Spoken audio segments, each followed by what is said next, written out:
Hi, Professor Waltz. As you can see, I am active. Beside this list of interests, the most important are my family, work, and school, which is my priority right now.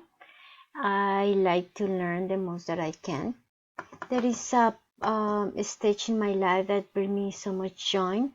I was very lucky to be part of two amazing groups where the opportunity to succeed was made in a teamwork. I can remember when I started to isolate and stop making friends. There are two subjects that I think can help me to improve my learning and my efficiency. That time management is one, and emotional intelligence.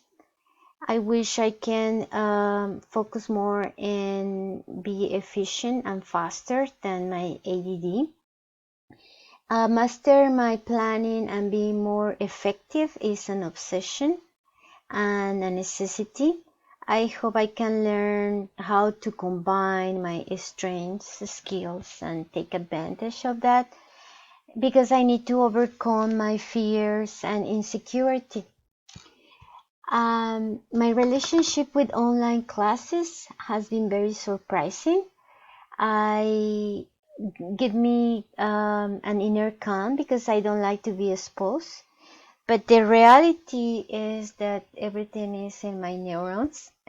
So I try to control it and live with it. Thank you so much, and I see you soon.